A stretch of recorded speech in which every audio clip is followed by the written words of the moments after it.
What is up, guys? It's the Sound Alchemist, and I'm here with 1, 2, 3, 4, 5. Gershwan! And today we're back. Wait, did I say I'm the Sound Alchemist? Yes. We're back with another question and answer video entitled For the Greater WAAAGH! This is a video series where we answer the questions left by you, the viewer. If you have a question for us, comment down below. Put a question in front of your question because we'll get to those questions first. And that is what August Anderson did. He asks, please answer my question. So if the old ones return in mass, could they defeat the Chaos Gods? No, I don't believe the old ones could defeat the Chaos Gods simply because they were pushed away by the enslavers. The reason that the old ones left was because of the enslaver plague, and enslavers are just floating things.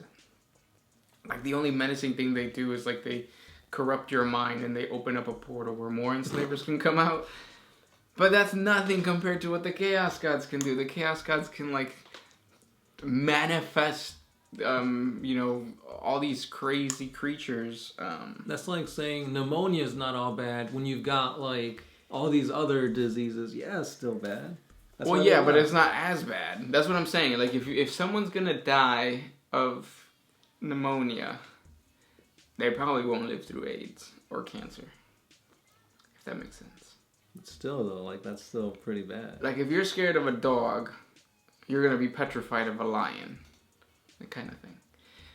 But my theory, and I've done this in the Where Are the Old Ones Now video, my theory is that the Tyranids are actually the weapon used by the old ones. So they're sending the Tyranids to wipe the entire galaxy clean of all sentient life so that the Chaos Gods can weaken, and then the old ones can come back and kind of like scrape the edge of like a pan with whatever, rough surface you got to rub off the thing.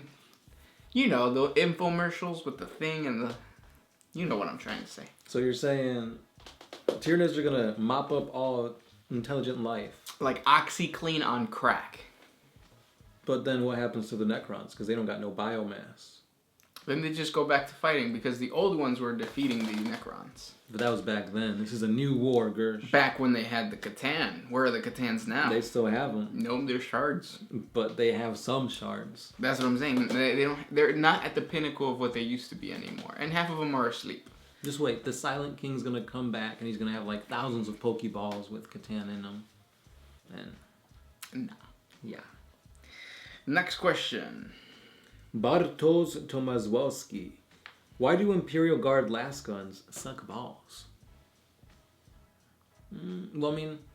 Mass production? Yeah, they're cheap. They're easy to provide to the billions upon billions of trillions of Imperial Guardsmen. And they're kind of like what? They're lasers. Like, they're not that strong. Mm-hmm. But they're cheap. Yeah. They get the job done when the job is just to give them the smallest bit of idea that they can win, and then just have a war of attrition. Next question comes from the Iron Kai. Do Space Marines ever retire, like out of an agricultural world or someplace relaxing? Yes. Very rare, and it usually only happens with Ultramarine successor chapters. Because they're like the royalty. And really what they do is they go back and they become like important, like planetary governors, stuff like that. So they're still kind of fighting, still kind of like plotting and making sure that there's no rebellions and stuff like that. Which I feel like that shouldn't be a thing, because like they're made to be freaking like warriors of the Emperor. To retire is just like saying, you know what, Emperor, I've done enough. And it's like they shouldn't ever think that way. Yeah. But, yeah. We-oh, that's his name. Look, I'm drunk. Just saying. Wait. Question. Drink of choice. That sounds like a poem. Because he's got like periods and like dots. But yeah. What's your drink of choice? I've always liked the White Russian. You introduced me to that, and I still remember the taste of it, and it's good. Oh, I should make you a White Russian right now with rumpope. Oh, that sounds interesting. Do you like rumpope? Yeah, I like rumpope. It's delicious. It's like super vanilla-y. But my drink of choice is pretty much anything with whiskey. Anything, even just whiskey and air. I'll take it. I will. Yeah. Glass and whiskey. Rye whiskey, I think, tastes better. You know what? I don't like Irish whiskey. Irish whiskey's gross. Jameson, that stuff hurts your throat. You know what else hurts your throat? Spores. When you inhale spores after killing a bunch of orcs, because you're the knob and you gotta let them know that your knob is the knob, yes. Next one. I have a question from Babo. How did Golden Age humans interact with the Eldar Empire? If humanity never stagnated, who would have won the war? The Eldar saw them as monkeys, basically. They were like, yeah, they're around, but they're not going to stick around. And then, boom, Slanesh. And then, well, we're too weak now. We can't really do anything to the monkeys who are taking over. So that's how it was. Kappa Kiev, which faction do you think is the most deserving of being the dominant power in the galaxy? Huh. So who is the most deserving race to be in power? The more I think about it, no one. Because, like, the Imperium's all, like, xenophobic, and it's like, oh, chaos, blow them up. Like, yeah. Tyranids, they're just working on instinct. So I guess they're kind of wholesome in that way. The Necrons, well, I guess they're trying to get back the galaxy that they used to have control of. But they don't have any souls. That's true. Can you really... Is somebody without a soul worthy of even existing? The Iron Giant. Okay. That proves you wrong. Okay, there you go. The orcs? No. Well, because they're not doing anything bad. They're just doing what they love. Like the Tyranids. Well, the Tyranids don't love eating biomass. That's what they're working on instinct. It's like they can't do... Yeah, I get you. Like, they're not saying, oh, I love eating biomass. They're just like, oh, I gotta eat biomass. Right, yeah. You're taking the long way to what you know you're going to come to the conclusion of. The Tau? Yeah. No, because they're being led by the Ethereals. But that's good, though. It's like body positive, you know? The Ethereals are just making everybody be body positive.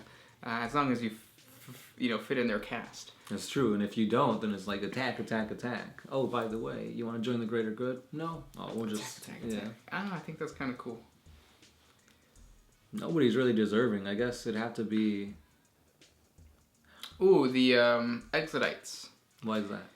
Because they saw the error of the Eldar way back when it was the golden age of the Eldar. So if you don't know, the Exodites are basically a group of Eldar that back in like the heyday of the heyday of the actual Eldar Empire, they were like, hey, all these pleasure cults, all these like murderous things that we're doing, that's not cool. Let's go back to like the Amish way of living. And then they went to like the Crone Worlds, I think they're called. And then they set up shop, and they live very primitive lives and just very calm and all that kind of stuff. They ride dinosaurs. Yeah, that's why they should come back. Because of dinosaurs. I stepped in pee, damn it. Yeah. Don't have warp dogs. They pee everywhere. Next question. Wait, do you agree then, Exodites? Yeah, I mean, if you put it that way...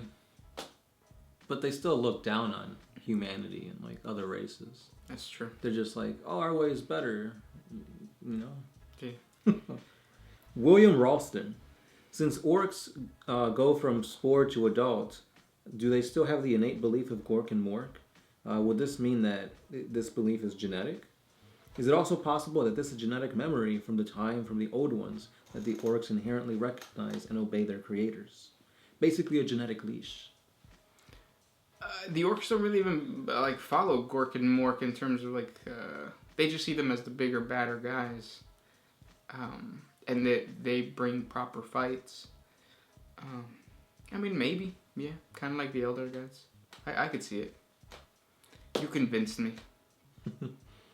Next question comes from James Loisel. How would the Imperium fare in a xenomorph from Alien versus Predator? Invasion. Space Marines would walk around no helmets at all times. Bonus. How would other races fare? Bonus. How about the predator species? So first, how would the Imperium fare against the xenomorphs? It doesn't seem like they have like army sizes, right? No. Well, even though there's like a lot of them. They're created by the Prometheus dudes, right? Yeah. I think they'll do fine. It's the same thing as fighting a gene stealer, pretty much. Or living on Catachan. Yeah. It's probably worse to live on Catachan than to go through that. So yeah, they'll do really good. Predator, I think it'll be like Kroot, you know? More of a threat because they can turn invisible. They got that little like laser weapon thing, but it's going to be more of a threat than Alien, but still not that much of like, oh, you know, we can't take them on. Because they take on orcs. You're saying a predator can beat, or orcs can beat a predator? Yep. Nah. Yeah, I think a knob can beat a predator. Well, so I think that orcs are dumber than the predator, but I think the predator could at some point, like statistically, the orc might lose a little bit more, but you know. Mm-hmm. Anyways, next question. State of mind. Did the Emperor give up on trying to save humanity? And did he plan to become what he is now in 40k? A growing warp god at the end of the wait, what? A growing warp god at the end, master of mankind. He pretty much said that the Horus Heresy destroyed his plan to enlighten humanity, and even with Horus dead, Chaos is now part of humanity, and there is another Abaddon if he dies. I think I get the gist of what you're asking. Basically, did the Emperor give up? Is he sitting on the golden throne just reflecting on, like, you know, can't do anything, you know, might as well just power the Astronomicon? I don't think so. Me neither. Yeah. Because you can't just be working on something for like 40,000 years and just say, you know what, no. I think he physically can't revive himself. I think he knows that the only way he can help humanity now is to keep powering the Astronomicon. Mm-hmm. And even during the Horus Heresy, when he was fighting Horus, he got blindsided. He never thought that he would feel so much remorse for fighting his own son. And then, especially it was his favorite son. Right. And then knowing that, like, when he dealt the killing blow and chaos exited his body, that Horus felt remorse. Mm-hmm. I think that hurt him too. Yeah. So, yeah. He's a defeated dad. And he just needs some time to, like, sit down on his comfy chair and just watch the game play out. For 10,000 years so far. But yeah. Then that's it, right? Yeah. Those are the questions for today. If you guys have more questions for us, comment down below. See you tomorrow. Yeah. Sound Alchemist. First one. And we're out.